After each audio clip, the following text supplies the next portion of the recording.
ఎన్టీఆర్ జిల్లా మైలవరంలో గ్రామస్తుల ఆందోళనకు దిగారు. రోడ్ల విస్తరణలో ఇల్లు కోల్పోయిన వారికి పరిహారం చెల్లించాలని వెళ్లడం గ్రామస్తులు డిమాండ్ చేశారు. బాధితులకు అండగా సిపిఎం పార్టీ మద్దతుగా నిలిచింది. గ్రామస్తులతో కలిసి నిరసనలో పాల్గొన్నారు. నోటీసులు ఇవ్వకుండా ఇల్లు తొలగించారని ఆరోపించారు.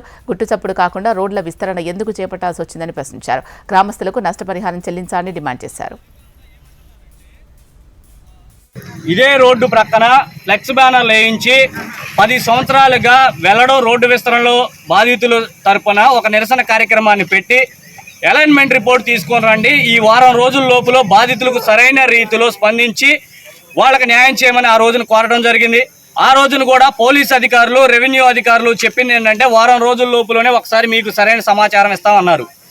మేము నిన్న సోమవారమే రాస్తారోకో చేస్తామని చెప్పిన సందర్భంలో పోలీస్ అధికారులు, రెవెన్యూ అధికారులు, ఆర్డీఓ గారు రమ్మన్నారు అని చెప్పి అందరూ కూడా కొత్త వాళ్ళు ఇప్పుడు రమ్మన్నారు.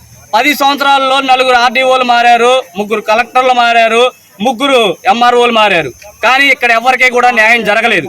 ఇప్పుడు కూడా తహసీల్దార్ గారు ఒకటే చెప్తా ఉన్నారు, ఆర్డీఓ గారిని మైలవరం మండల రెవెన్యూ కార్యాలయానికి రిక్వెస్ట్ చేసి పిలిపించి ఇక్కడే ఈ సమస్య పరిష్కారానికి మండల రెవెన్యూ పరిధిలోనే తగిన జాగ్రత్తలు తీసుకుంటామని హామీ ఇచ్చారు.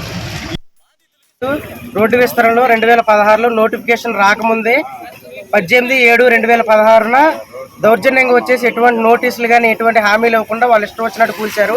నోటిఫికేషన్ రాకముందే ఎవరెవరు ఎంత పోతాయి అనేది వాళ్ళ దగ్గర ఒక ఇన్ఫర్మేషన్ లేకుండా నోటిఫికేషన్ రాకముందే పడేసి, నోటిఫికేషన్ వచ్చిన తర్వాత కొంతమంది కావాలని చెప్పేసి వాళ్ళు ఇక్కడ నుంచి లిస్టు సరిగ్గా పంపిపోవడం వల్ల నోటిఫై కాలేదు. యాక్చువల్గా యాజ్ పర్ అలైన్మెంట్ 498/4 దగ్గర నుంచి మొదలవుతుంది. 498/1 మినహాయించి మళ్ళీ ఆ పక్క సర్వే నెంబర్ నుంచి రోడ్డు నిర్మాణం ఆల్రెడీ జరిగింది. మరి 498/1లో ఒకళ్ళది 80 గజాలని, ఒకళ్ళది 88 గజాలని, పంచాయతీ రోడ్డు 36 గజాలని చెప్పేసి ఎంఆర్ఓ గారు కోర్టుకు వేస్తే కోర్టుకు కూడా రిప్లై అఫిడవిట్లో పంపించడం జరిగింది. మరి యాజ్ పర్ అలైన్మెంట్లో ఉన్నప్పుడు మరి నోటిఫికేషన్ పాస్ చేయడానికి ఈ యొక్క సర్వే నెంబర్లో వీళ్ళు ఎందుకు సిఫార్సు చేయలేదు?